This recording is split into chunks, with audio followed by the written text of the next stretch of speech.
जय माता दी मित्रों, मैं अन्नपूर्णा अपने चैनल पर आपका स्वागत करती हूँ। आशा है कि आप सब खुश होंगे और स्वस्थ होंगे। घर का मंदिर वह स्थान होता है जहाँ हमें सकारात्मक ऊर्जा मिलती है। इसीलिए समय समय पर हमारे वास्तु पंडित इस संबंध में शोध कार्य करते हुए हमें सीधा और सच्चा परामर्श देते रहते हैं। अपने घर में मंदिर बनाते समय हमें इस बात का ध्यान अवश्य रखना चाहिए कि उस मंदिर में क्या रखा जाए और क्या नहीं। उदाहरण के लिए प्रसिद्ध ज्योतिषाचार्य महाराज जी पूजा स्थल पर अपने माता पिता या अन्य संबंधियों की तस्वीरों को रखना पूर्णतः वर्जित मानते हैं। हमें इस बात का ध्यान अवश्य रखना चाहिए कि हमारे घर के मंदिर में ऐसी कौन कौन सी वस्तुएं हैं जो कि सकारात्मक ऊर्जा देती है। इसके विपरीत ऐसी कौन सी वस्तुएं हैं जो हमें नकारात्मक ऊर्जा प्रदान करती है। इसी तरह लोगों के मन में कभी कभी यह जिज्ञासा रहती है कि घर के मंदिर में माचिस रखना ठीक है अथवा नहीं। इस संबंध में आज जांच पड़ताल करेंगे कि किसी भी ज्वलनशील वस्तु का घर के मंदिर में रखना कितना उचित है और कितना अनुचित। आइए पहले हम थोड़ा यह विचार करते हैं कि हमारे घर के मंदिर में मुख्य रूप से कौन कौन सी चीज़ें होती है। किसी भी घर के मंदिर में मुख्य रूप से देवी और देवताओं की तस्वीरें या मूर्तियां, नीचे बिछा हुआ पीला या लाल वस्त्र, आरती जलाने के लिए दीपक, धूप बत्ती, हवन सामग्री, शंख, घंटी, गंगाजल, कलश, पुष्प एवं आरती से संबंधित धार्मिक पुस्तकें आदि होती है।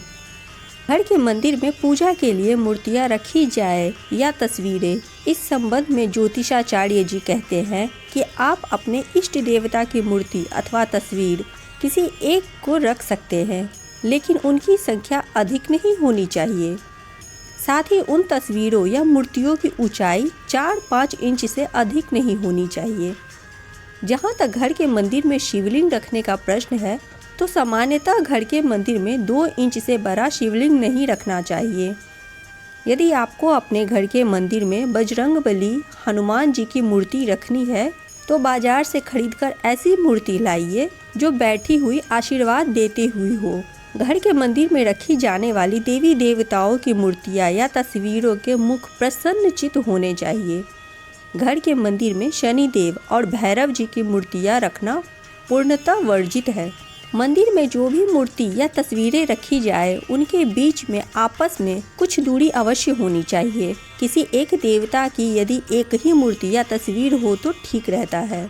हिंदू धर्म में प्राचीन काल से माना जाता रहा है कि हमारे सामने यदि हमारे आराध्य की एक छवि हो तो हम ज़्यादा अच्छे तरीके से ध्यान और प्रार्थना कर सकते हैं, जो कि मनोवैज्ञानिक रूप से देखें तो बहुत ही प्रमाणित बात है। देवों की मूर्ति स्थापित कर उनकी पूजा करना ऐसा ही एक संबल है। यदि हम शास्त्र सम्मत नियमों का पालन करके अपने घर में भगवान की मूर्ति की सही तरीके से उपासना करें, तो निश्चित रूप से हम अपने जीवन में शांति और समृद्धि प्राप्त कर सकते हैं। हम यहाँ आपके साथ तथ्यों पर आधारित जानकारी दे रहे हैं, जिसे आप सही तरीके से अपने घर में देव प्रतिमा लगाकर पूजा कर सके। हमारे प्राचीन हिंदू शास्त्रों में 5 देवों की प्रतिमा पूजा बताई गई है। पहले है सूर्य देव, जिनकी आमतौर पर बहुत कम घरों में उपासना के लिए मूर्ति लगी पाई जाती है। दूसरे है गणपति महाराज, तीसरे है भगवान विष्णु, चौथी है माँ पार्वती और 5वें देव है भोले बाबा यानी भगवान शंकर। प्राचीन शास्त्रानुसार इन 5 देवताओं के अलावा किसी भी अन्य देवता की मूर्ति घर के पूजा घर में नहीं रखनी चाहिए, और इन 5 देवताओं का या इनमें से किसी एक का जो आपके आराध्य हो, हमें प्रतिदिन ध्यान और पूजा आराधना करनी चाहिए। शास्त्रों में यह भी वर्णित है कि पूजा घर में देवी देवताओं की प्रतिमाएं हमारे अंगूठे से बड़ी नहीं होनी चाहिए। यदि इससे बड़ी मूर्तियाँ हम रखते हैं तो उनकी प्राण प्रतिष्ठा करानी चाहिए और उनकी विशेष पूजा के नियमों का पालन करना चाहिए। हमें कोशिश करनी चाहिए कि हम भगवान की सौम्य मुस्कुराहट वाली ही मूर्तियाँ अपने घर में रखें और वो मूर्तियाँ सुंदर एवं अखंडित हो। देव प्रतिमा वो छाई सौम्यता और तेज वहाँ उपस्थित सभी लोगों पर प्रभाव डालता है और वातावरण को शुद्ध करता है, जिससे सभी के अंदर सकारात्मकता आती है।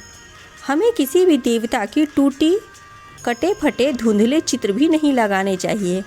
ऐसा करने पर पारिवारिक कलह बनी रहती है और आर्थिक नुकसान भी होते हैं। इसी प्रकार से घर में कभी भी भगवान की रौद्र रूप वाली मूर्तियाँ या चित्र नहीं लगाने चाहिए। इससे नकारात्मकता आती है। इसके लिए एक तर्कपूर्ण बात यह है कि भगवान का रौद्र रूप बुरी शक्तियों और दैत्यों के लिए था और आप इनमें से नहीं हैं। प्रचलित मान्यताओं की माने तो इन्हीं कारणों से घर में भैरव बाबा, नटराज भगवान और शनिदेव की मूर्ति भी ना लगाना चाहिए। इनका दर्शन बाहर के मंदिर में ही करें, क्योंकि ये भगवान के रौद्र रूप माने जाते हैं।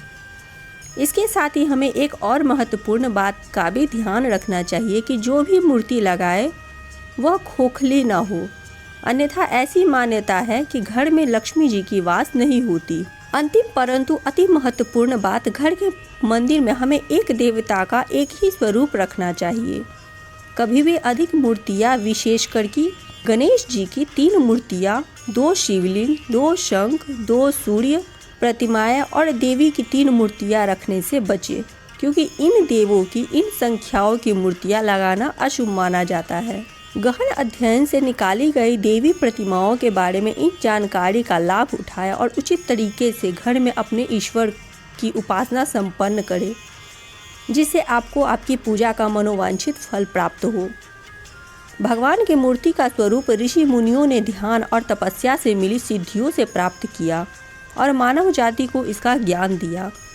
परंतु समय के साथ शास्त्रों में मौजूद यह प्राचीन ज्ञान अपनी शुद्ध अवस्था में नहीं रह गया और अलग अलग लोग अपने अपने तरीके से भगवान की मूर्ति को पूजते हैं। वैसे तो श्रद्धा और प्रेम से आप जिस भी तरीके से प्रभु की भक्ति करें वो सब स्वीकार करते हैं, परंतु शास्त्रों के अनुसार भगवान की मूर्ति 8 प्रकार की हो सकती है। लकड़ी की, पत्थर की, चित्र रूप में, मन में भाव के भूखे भगवान मन में बनाई प्रतिमा भी स्वीकार करते हैं। और यदि आप बिना मन भटके ध्यान लगाने में सक्षम हो तो ये सभी मूर्तियों में सर्वोत्तम भी है। घर के मंदिर में पूजा करने के बाद जली माचिस की तीली, मुरझाया हुआ फूल, जली हुई काली बत्ती हटा देना चाहिए।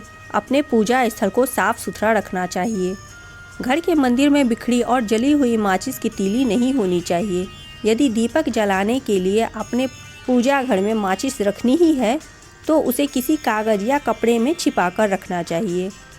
उसे सामने नहीं रखना चाहिए। दीपक जलाने के बाद बुझी हुई माचिस की तीली को इधर उधर नहीं फेंकना चाहिए, बल्कि उसे कूड़ेदान में डाल देना चाहिए। माचिस के स्थान पर आप अपने दीपक को जलाने के लिए लाइटर आदि का भी प्रयोग कर सकते हैं। पूजा घर में मुरझाए हुए फूलों को अवश्य हटा देना चाहिए, क्योंकि यह मुरझाए हुए फूल आपके घर के मंदिर में नकारात्मक ऊर्जा उत्पन्न करते हैं। साथ ही पूजा घर में पैसे भी न रखें। सफ़ेद अशुद्ध नहीं होता। जिस जगह पर आप प्रार्थना करते हैं वहाँ पैसे रखना सही नहीं है। ज़्यादातर लोग अपने पैसों को पूजा घर में छिपा कर रखते हैं, जबकि ऐसा करना शुभ नहीं होता। मंदिर में कभी पैसे छिपा कर नहीं रखने चाहिए। इसके अलावा शयन कक्ष या बेडरूम में पूजा घर नहीं होना चाहिए। अगर मजबूरन ऐसा करना भी पड़े तो सोते समय मंदिर पर पर्दा लगाना बहुत ही आवश्यक होता है। ये रही मित्रों घर के मंदिर से जुड़ी हुई महत्वपूर्ण जानकारी। वीडियो यदि पसंद आए तो वीडियो को लाइक अवश्य कीजिएगा। चैनल पर पहली बार आए हैं तो चैनल को सब्सक्राइब कर दीजिएगा। साथ ही अपने मित्रों के साथ भी साझा कीजिएगा ताकि उन्हें भी महत्वपूर्ण जानकारी मिल सके। अब मिलते हैं ऐसे ही महत्वपूर्ण जानकारी व वास्तु टिप्स के साथ अगले वीडियो में। तब तक के लिए जय सिया राम।